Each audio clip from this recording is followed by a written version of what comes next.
I can't remember when, but this really strange thing happened a while back. And what happened is that this mother, young lady, she actually had a stillborn child.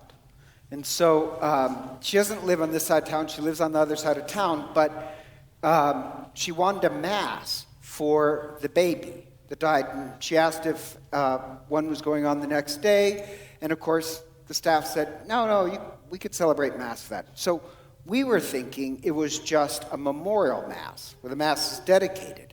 So in the morning, when she shows up with a tiny little coffin. Like, that's a funeral. That's a whole different thing. And she showed up with that, and the sad part was that she had no family in the area. All she had was her and this baby and another child. And so when she shows up, like, my mouth hit the floor because I wasn't expecting that. And you kind of have this problem of like, I got to go change everything. So I can't leave her alone because that would just be cruel. She's holding this coffin. So, and this sounds strange, but I have faith in my daily mass goers. The people that come to daily mass, they are so sweet. And at this point, I really need one of them to show up to stay with this woman. So I was hoping like Cookie or Carol Meadows or somebody would be there. And the Tyrannos just happened to be there. So they come in. So I kind of had them stay with the woman. And then Midge and I set up. And then during the Mass, and this is the amazing part, one of our parishioners went over and sat with her, and she cried on her shoulder. And my daily Mass goers were so sweet. As awful as that situation was, they were so compassionate to the woman. And the mother afterwards, she says, I came here, you guys didn't know who I was, and I felt loved. I felt right at home. And afterwards, our parishioners actually ended up writing her cards.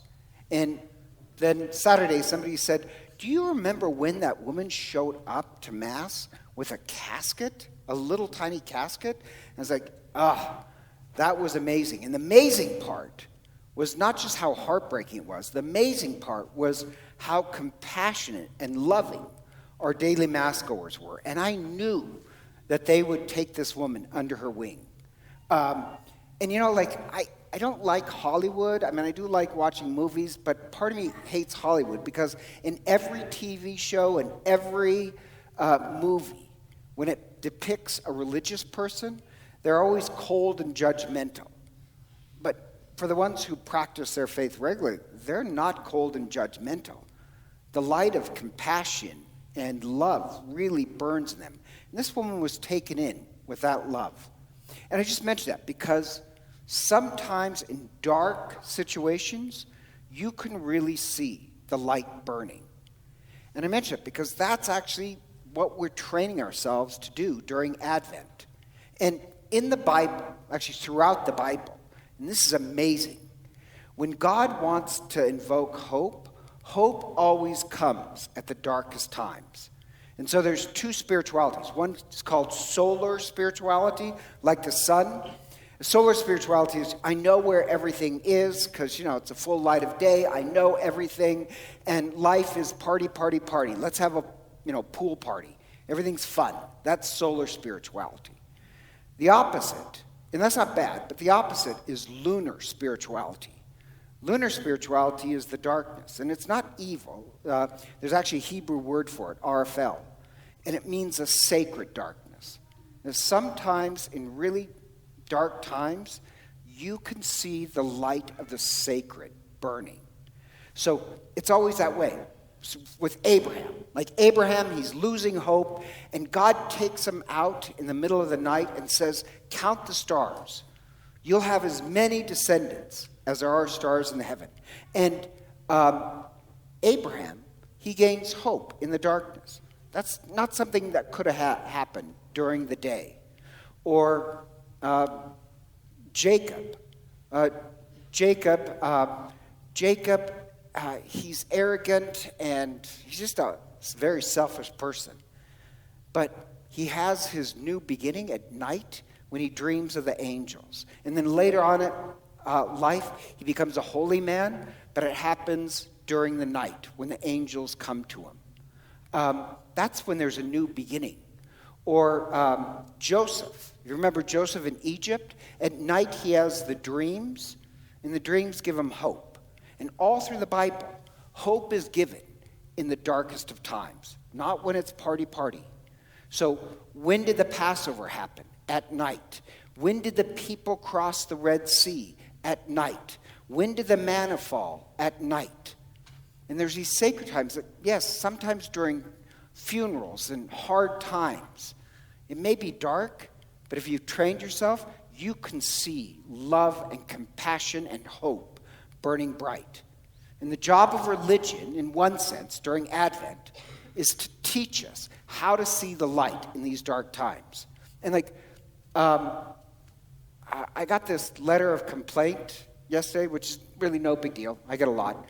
And luckily, I joke about this, but I'm serious. I'm a weed. Really, whatever happens, I just survive. It doesn't... You can complain all you want. It really won't upset me.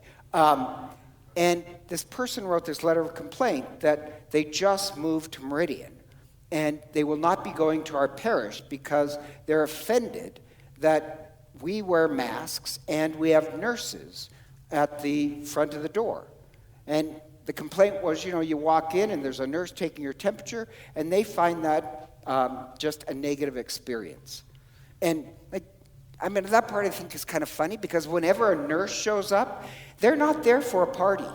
If a nurse or doctor shows up, it's because there's a problem. Does that make sense? And so we have 100-year, a pandemic that happens every 100 years. We're in it. So yeah, I'm grateful for the nurses trying to keep everybody safe.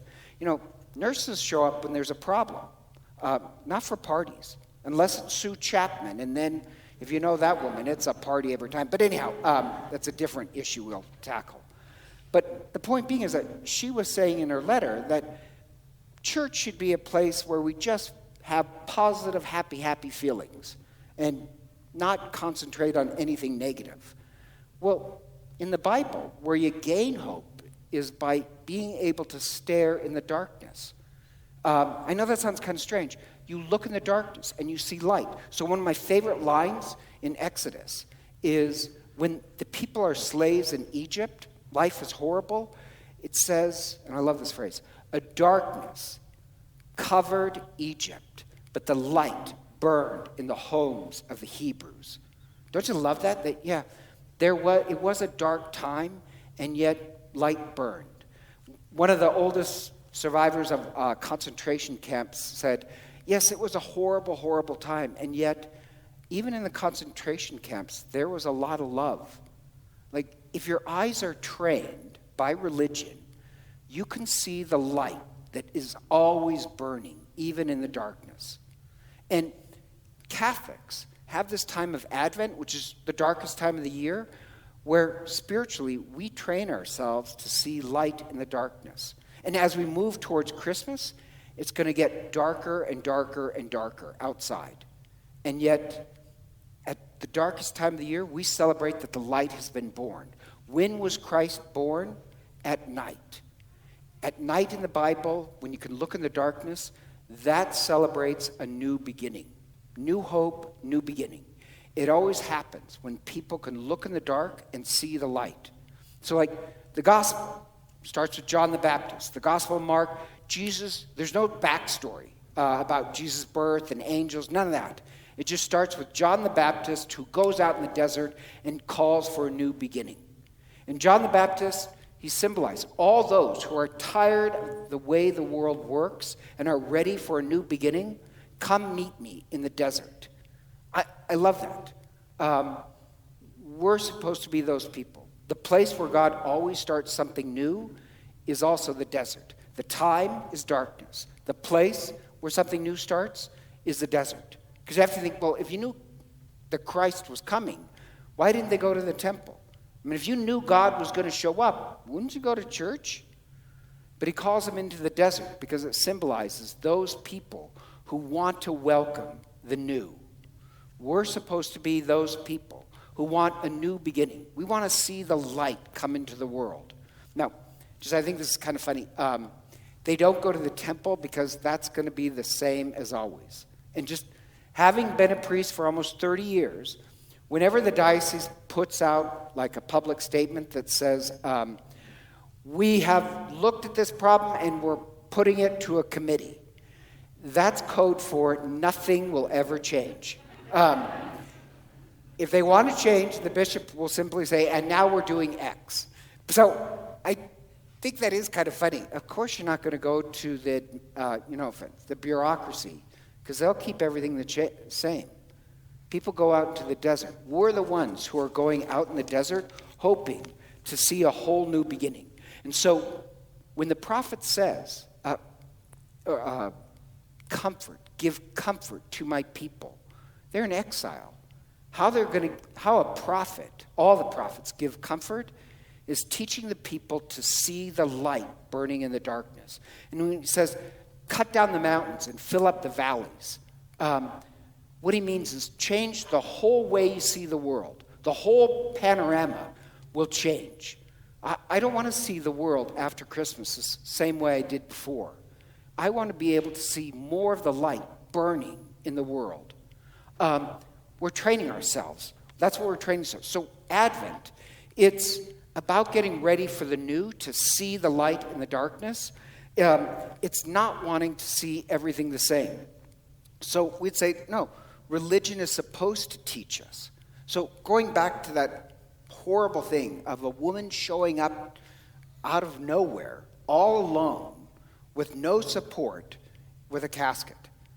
I could see the light burning in the darkness in the hearts of my daily parishioners who really, they don't condemn or keep their distance. They burn with love and compassion. So during this Advent, I do pray that we're the people who can see the light burning in the darkness. And so like for the St. Jolly Project, this sounds strange. Every week I give different homework. So the homework this week, and I mentioned at the beginning, is to write a note of gratitude to somebody outside your little bubble.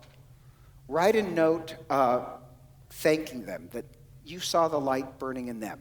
Somebody in the parish. And I mentioned this, your happiness increases just thinking about somebody who burned with the light. Your happiness increases even more, 24%. I think it's 24. 24% just to write it out.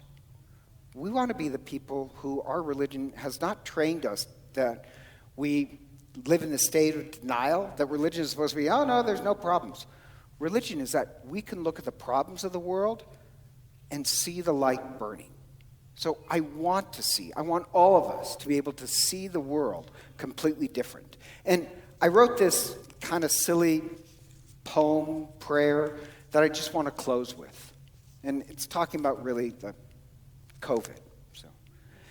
And when this is over, we will have learned to see the light in the darkness, because whenever we're together, we live in the light. And when this is over, I will more easily say, I missed you. I will more easily say, I love you. May we never take for granted birthday parties, dinner tables, packed Christmas masses, the roar of a stadium, crowded dance floors, mornings at the gym, happy hour, coffee with friends. May we never take for granted life itself. And so, together, please stand and let us profess our faith.